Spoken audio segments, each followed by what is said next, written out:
Today I'm going to talk about the role of coated and specialty fertilizers, which is relatively a new concept in India, although it has been there in the industry for last 50 years.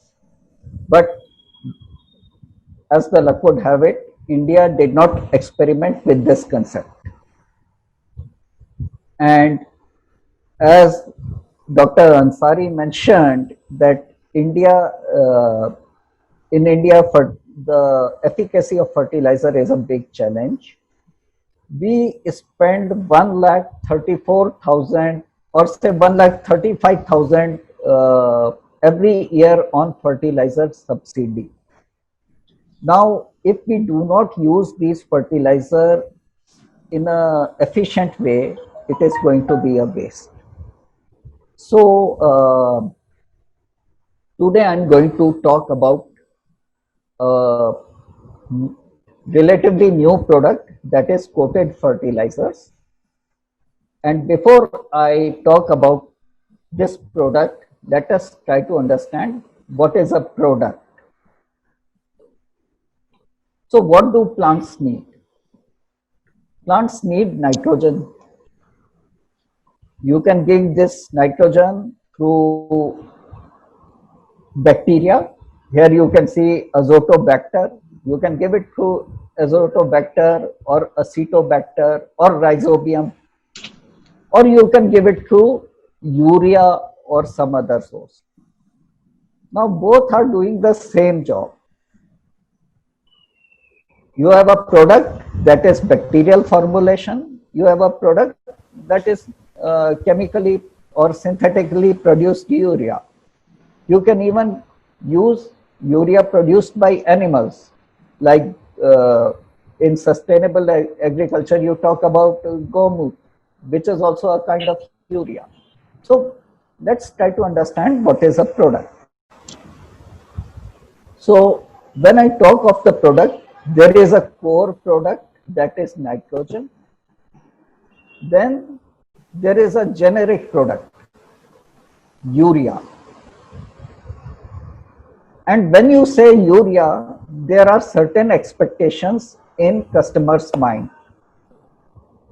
These expectations make a expected product, that is drilled, free flowing, uniform granules, 46% nitrogen. So you know all these physical and chemical characters, they form the expected products. When you add a special quality to the product, it becomes augmented product, like slow release, neem coated, granulated. So you have done some alterations with the product, improved its performance, and you call it as augmented product. And lastly, there is a potential product, the maximum benefit you can give to the customer through a product. So all the specialty coated fertilizers, they come under the category of potential products. They are highly augmented products. They come to they fall under the category of potential products. So now, having known the product, let us try to understand how technology helps or how technology makes a product efficient. So first of all, it improves the product efficiency. Earlier, we used to have a 100-watt bulb. Then the same amount of light we were getting from a 40-watt tube light. Today, we are getting the same amount of light through a 20-watt LED lamp. So technology makes the product more efficient. It also makes the product more safer.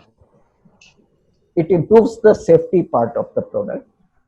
It makes the product reliable. Okay, so there are less product failures and the product is more reliable. It improves the easiness to use the product. And of course, lastly, it improves the affordability. It makes the product affordable. So here are two gentlemen, and I, okay, let me tell you straight away. The one on the left is Napoleon Bonaparte. Now Napoleon, he used to eat in aluminium vessels, aluminium utensils, because at the time of Napoleon, aluminium was more costly than silver. So super rich people only could afford utensils of aluminium. But then, gentleman on the right, Charles Martin Hall, came up with electrolytic refining of aluminium, and he made aluminium so cheap that even today aluminium is known as the metal of poor. Every common man can afford aluminium vessels. So this is how the technology helps. Coming to coated fertilizers, how technology is helping in coated fertilizers. So let us try to understand why there is a need for coated fertilizers. So plants, they need different nutrients at different uh, time, at different stages of growth, and their requirement is different at different stages. So in the beginning, a plant may require more nitrogen. Towards the maturity, it would require more potassium. So the need also varies, the amount of fertilizer varies, the it varies with crop to crop. Legumes may require less nitrogen, more phosphate. Cereals may require more nitrogen. Annuals would require a different kind of, will have a different kind of requirement, whereas perennials will have a different kind of requirement. Secondly, all nutrients have their own cycle. You must have studied about nitrogen cycle, phosphorus cycle, potassium cycle, and so on. So different nutrients have their own cycle, nutrient cycle, and fertilizers, they behave differently under different conditions. So if I give you an example of phosphorus, in alkaline conditions, it reacts with calcium and is fixed in soil and is not available to plants. Whereas in acidic conditions, it can get fixed with iron or aluminum and get fixed in soil. And again, it is not available to plant. So there is a very complex soil chemistry also involved here. Then there may be a stimulating or an antagonistic behavior between two nutrients. Let me give you an example of potassium. Now, if you look at chemistry, so the most reactive element in this series is sodium followed by potassium. Now, if potassium is there, it will interfere with absorption of magnesium or calcium by plant. So you have to look at that aspect also. Lastly, application can be challenged at certain plant growth stages. So you can't do a foliar spray in banana crop. You can't do sugar fertilizer application in sugarcane after monsoons or even during monsoons, because the crop is too high. You cannot walk in a wet field. Applying fertilizer in paddy again is a big challenge because of waterlogged conditions. So, you know, all these things pose challenges in fertilizer application. Then, of course, there is growing cost of labor, there is growing cost of fertilizer. So all these challenges they are partially addressed by coated fertilizers. So, before I talk about coated fertilizers, let me tell you the benefits of coated fertilizers. Coated fertilizers are used in variety of agricultural and horticultural situations. They provide sustained release, prolonged release of nutrients. And this prolonged release offers many benefits. These include sustained nutrient release that reduce leaching and volatilization. They reduce the labor application cost. Instead of multiple applications, you need to apply fertilizer only once. You can put fertilizer in high amount close to seedling without any adverse effect. Okay, because here you don't have to worry about the salinity index of the fertilizer. These are safe fertilizers. Prolonged nutrient release is likely to match up with the growth pattern of the plant and give better yield, better plant performance. So, if we look at it, if we try to understand it with the help of a diagram, so if you look on the left, you'll see the demand of fertilizer is growing along with the plant growth.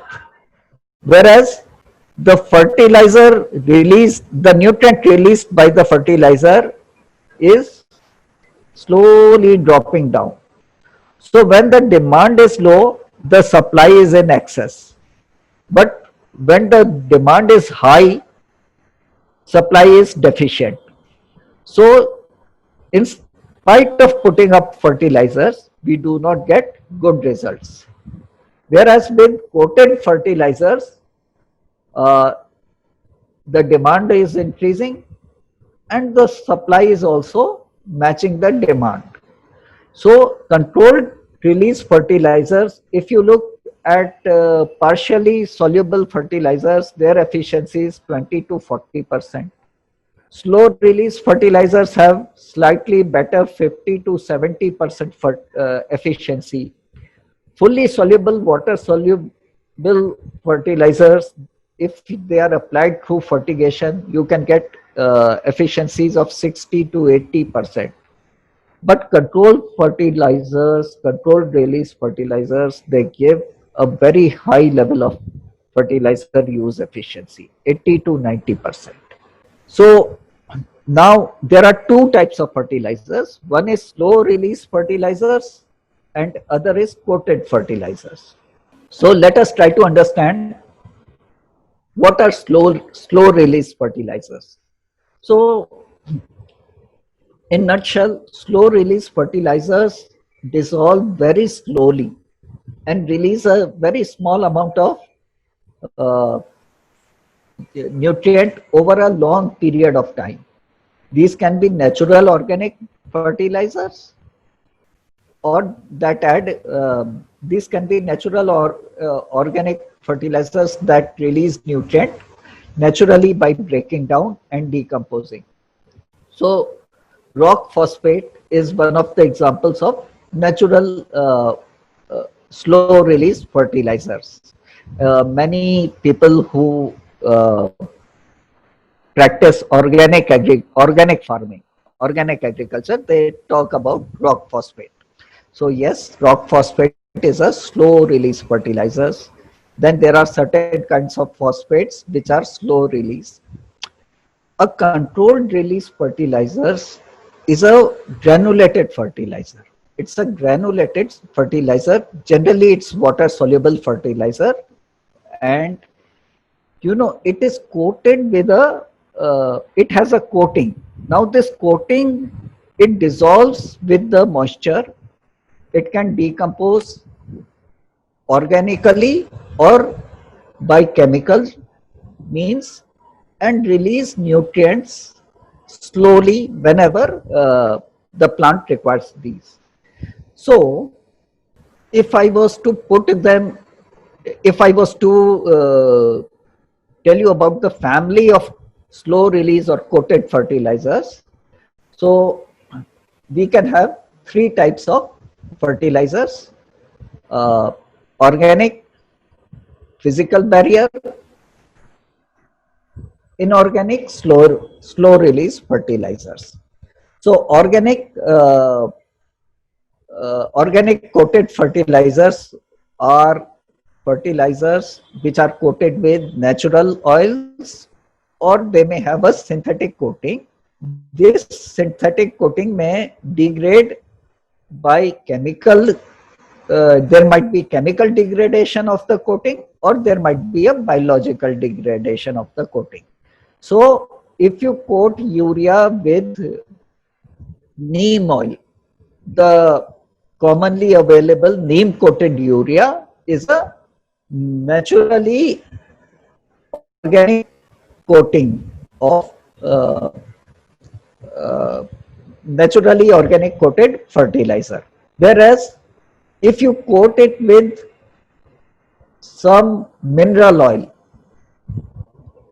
then it is synthetic coating. Physical barrier.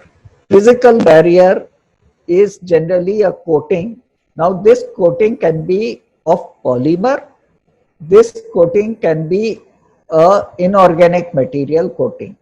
So a polymer coating could be of chemical nature like polyethylene glycols or polyurethane coating, or there are a series of polymers that are being used. Companies are not disclosing the name.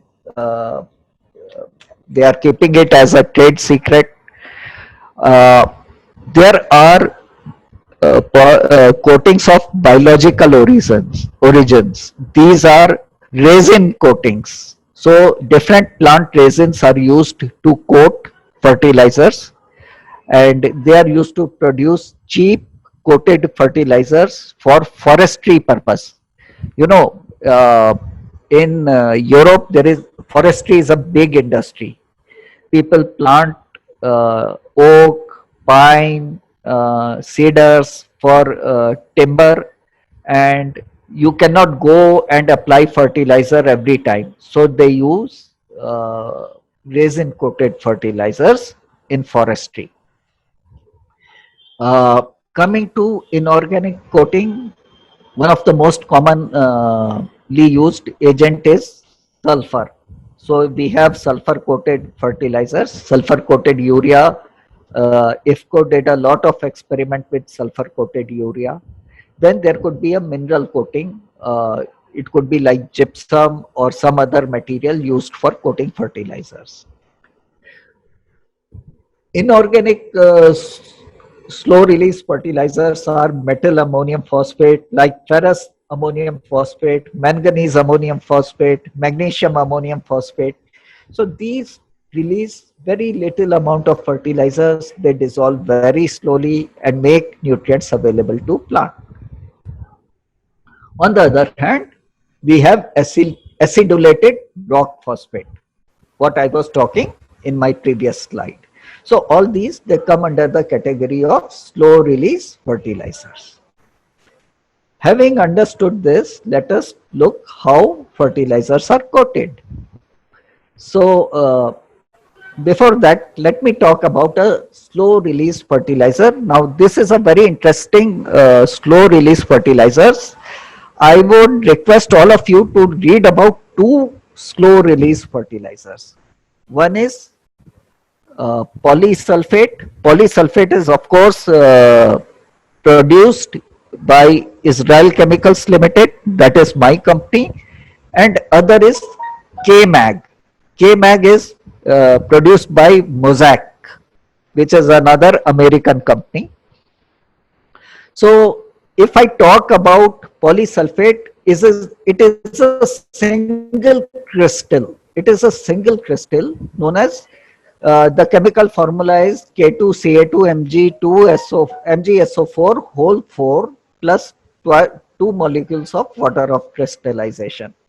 So this is the crystallographic structure of this product, and it takes almost 900 mm of water to 900 mm of rainfall to dissolve this fertilizer completely. Why I am saying this is, we did an experiment where we used, where we kept polyhalite in a seed, and we sprayed it with distilled water. So it was a rain simulation experiment, and we found that the water required to dissolve the 97% of polysulfate was equivalent to 900 mm or 90 centimeters of rainfall. So it's a slow release. Every time there is a rainfall, it will release some amount of potassium, calcium, magnesium, and sulfur. I'll give you another case so that you understand why soluble fertilizers are required. So this is a very interesting case of potato. So you all know that when we plant potato, we give a basal dose of diammonium phosphate. Okay. Now, if you look, there are three colors in this graph. The brown color is of seed tuber, which was planted in the furrows. The green color is of tops, that is the plant, and the red color is of tubers that would be harvested as the crop. So if you look, for the first 30 days, the plant is taking phosphorus from seed tubers. It is not taking phosphorus from the soil. It is taking nutrition from seed tubers. But for the next 60 days, the demand is very high, and plant takes this from soil. So plant has to take this phosphate or this phosphorus from soil. Now, if I look at what happened to the phosphorus that I applied in soil. So when I applied phosphorus on day 0, it was around 300 ppm in soil. But after 30 days, it dropped to 125 ppm. So most of the phosphorus that I had applied at the time of planting is now fixed and is not available to the crop. So although I have applied phosphorus, the crop is starving. Will I get good yield? No, I will not get good yield. Another example. This is an example of sulfur fertilizer. Now, if I look at the sulfur release pattern of 4 fertilizers, so ammonium sulfate, it releases sulfur very quickly, and within 5 to 7 days, almost the entire sulfur is released. If you look at the red line, the blue line is of sulfate of potash. Again, by 10 to 12 days, almost all sulfur from sulfate of potash is released. It's slightly better than ammonium sulfate. Another source is a naturally occurring mineral, kieserite. Now, kieserite has still better. So instead of 2 weeks, it runs to almost 3 weeks, 22, 22, 23 days. Kieserite makes sulfur available to plant. But if you look at polysulfate, it ensures availability for 50 days. How it is important? So this is an example of sulfur requirement in soybean. We all know that soybean is a oilseed crop, as well as a legume. So sulfur is very important nutrient for soybean. It is required for oil synthesis as well as for nodulation. So the rhizobium in the rhizosphere would form nodules only if there is adequate amount of sulfur. So if I give sulfur through this first line that you see, line number 1, which is sulfate of potash. So if I give sulfur from sulfate of potash by 15 days, almost entire sulfur is released, and then there is not much sulfur available to crop. This is the this black line, line number 3, is the sulfur requirement graph of uh, soybean. Now, if I give sulfur from gypsum, calcium sulfate, the release pattern is so slow that it does not matches the requirement of uh, soybean crop. But if I give sulfur from polysulfate, it is, you see, it's slightly above the requirement graph. So it matches very, it is a natural fertilizer which naturally matches the requirement curve of the soybean. So the best utilization of sulfur fertilizer would be from polysulfate. So this is how slow release fertilizers, they help with uh, plant growth or plant yield, crop yield. Now, not all fertilizers are, not all nutrients are supplied by slow release fertilizers. So man, what he did, he started coating fertilizers with different types of substances. And the first such substances were natural oils. So even before neem oil, people experimented with soybean oil and castor oil. So here in the picture A, if you see, is soybean oil coating on urea prill. Now, if you look at this coating under magnification, you will see that the coating is not uniform. There are, fractures in the coating. And therefore, the coating is not very efficient when done with soybean oil. But when urea prill is coated with castor oil, uh, the coating is much thicker and more uniform without any cracks. So uh, soybean oil coating is less effective and castor oil coating is more effective in uh, case of urea. Yeah, and this coating can be done by the farmer at his field itself. All he needs to do is take around 250 ml of vegetable oil, and on 50 kg bag he should put 250 kg of 250 ml of oil, mix it well, and then he can broadcast it. So that is the crude form of coating. But in plant we have fertilizer coating machines. This is an example of a drum coating machine which is widely used to coat fertilizers.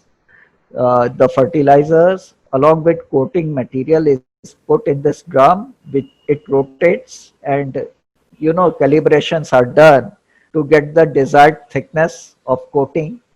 Once this coating is done, the coating is sticky, so we transfer it into another drum where we apply some material which prevents the individual granules to form aggregate or group together.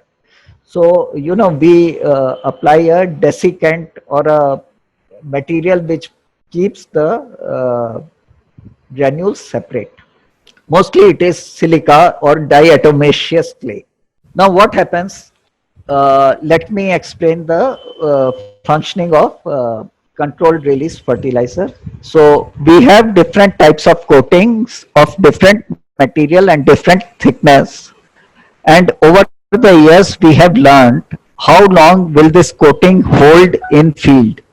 So depending upon the type and thickness of coating, we can determine the longevity of fertilizer.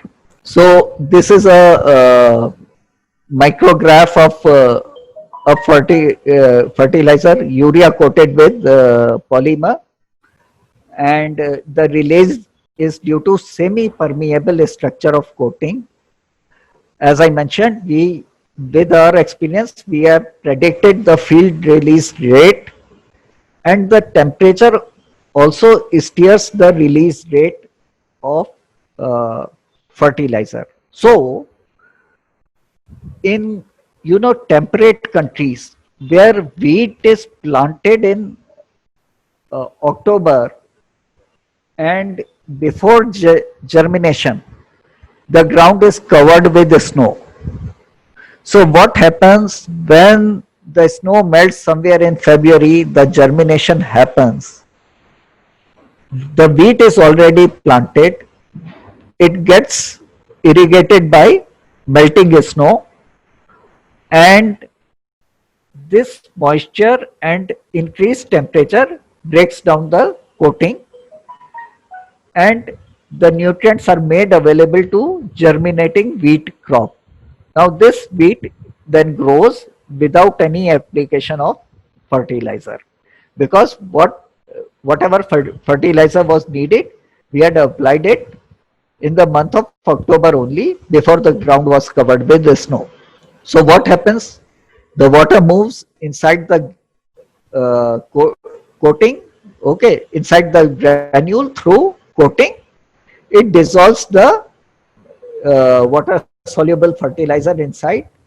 Now because of diffusion, the fertilizer comes out, and when the entire granule is empty, the shell of polymer, this disintegrates it and degrades. So let us see what we are doing in horticulture sector. So in Europe, stone fruits are very popular, and most of the fruits are grown on root stock. Now controlled release fertilizer is used in 80 to 90% of the nurseries by stock growers. Okay, and it is a very important input for the industry. This is happening for last 50 years, and how it helps them is it lowers the amount of nutrient supplied, it keeps surface and groundwater clean, it provides best possible plant quality and optimum solution with recirculation systems. So let me explain it how. So this is a result, this is a experimental setup in Holland. Okay, we have a controlled release fertilizer manufacturing facility in Holland, and if you see on the top there are potted plants wherein we have planted some root stocks, and these are fertilized with controlled release fertilizer, and they are irrigated with demineralized water, or say RO water, which has no nutrients in it. So what happens when we irrigate them? The water moves inside the controlled release fertilizer, dissolves nutrition, and some of the water is taken up by the plant, other water leaches down and is collected in these blue cans. You see these blue cans. Now these blue cans are then the quantity of water is measured and the concentration of nutrients in this water is measured, and the amount of leaching is calculated. So what did it show? That where we applied water soluble fertilizers, okay, uh, this is for nitrogen, kilogram per hectare. So around 270 kg per hectare was not at all reaching the plant. It was just leaching down. And whereas where we applied the controlled release fertilizer, the amount of leached fertilizer was 45 as compared to 64.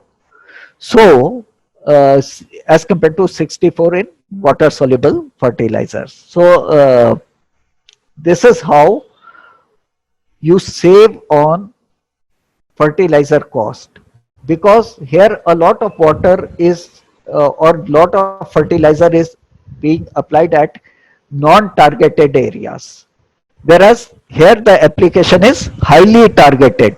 It is just at the roots. Okay, so if I talk in terms of fertilizer application, so the total fertilizer application controlled release was 1625 kg of fertilizer per hectare, whereas total fertilizer application in water soluble fertilizers was 4263 kg per hectare.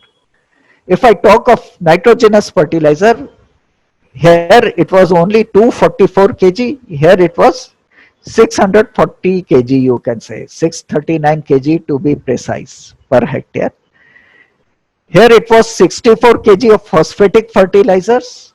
Here it was 168 kg of phosphatic fertilizers. We can say that there was around 60%. Two-thirds of the fertilizer was being saved by using controlled release fertilizer. So 1 kg of controlled release fertilizer is equal to 3 kg of water soluble fertilizers. And although this experiment doesn't say that, but I can safely assume that it would be equivalent to almost 5 kg of traditional fertilizers like urea and DAP. So coming to field crops, uh, CRFs can reduce environmental footprints by giving higher yield, by less requirement, reducing the nitrogen volatilization, reducing the leaching losses, improving the phosphorus and potash efficiency. So it maximizes the nutrient use efficiency and thereby reduces the carbon footprint. Again, this is a simulation of potato crop being fertilized by calcium ammonium nitrate. In Europe, calcium ammonium nitrate is a preferred source of nitrogen in potatoes. So, if I apply, generally there are two applications of calcium ammonium nitrate, one at around 19 days, other at 24 days. And here, there can be possible losses because the plant uptake is low and the availability is high. So what happens? There are losses at both the places. Whereas if we give it through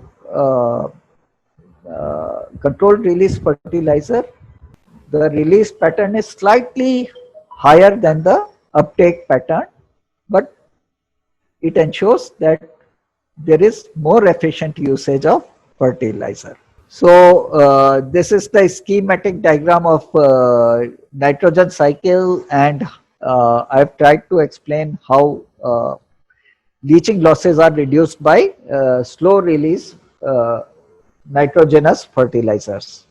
Because of gradual release, there is not much ammonia that can volatilize. Most of the ammonia is quickly taken up by nitrifying bacteria, converted into nitrate, gets fixed in soil. Okay, so this way, at the same time, this release is not so high that it is either leached or volatilized. So this is a tomato crop set up again in Holland, and we found that we could reduce using 40% CRF could bring down leachates from 127 kg per hectare to 57 kg. This one is of one engine university, and this is for volatilization calculation. So you see these drums, they collect volatilized ammonia, and this is trapped in water and then analyzed. So definitely they have a very robust research infrastructure. So they are able to calculate these losses. Again, this is about ammonia, and it shows that with controlled release fertilizer, there was a 40% lower emission of ammonia. Coming to the nutrient use efficiency, we did this trial. There were 19 trials on potato, and they showed 8% yield increase in sandy and loam soils. Okay. If I talk about carbon footprint, so the carbon footprint of CRF is 11% uh, less than standard nitrogen fertilizer.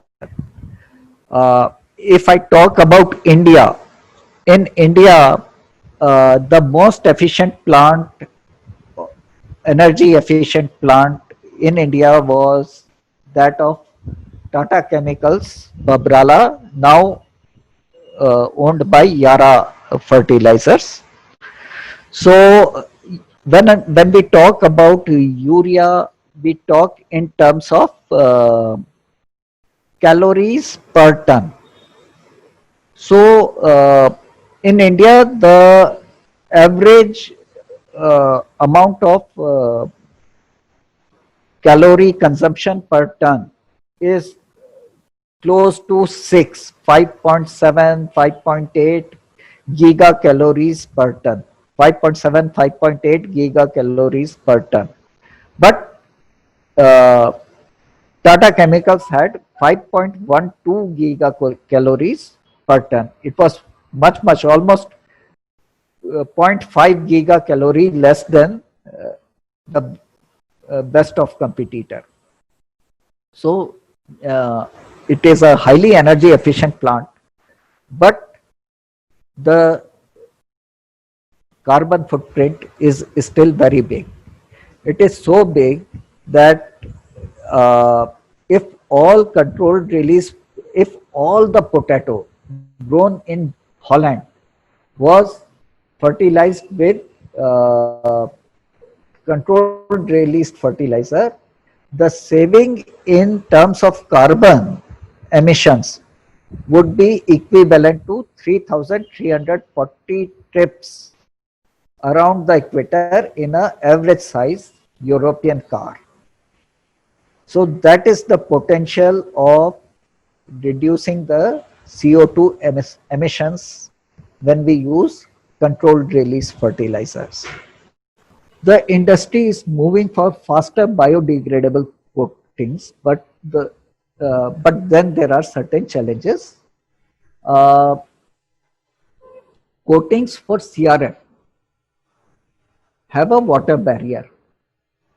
Now, there are two things. We want to have this water barrier also. At the same time, we want a fast biodegradation also.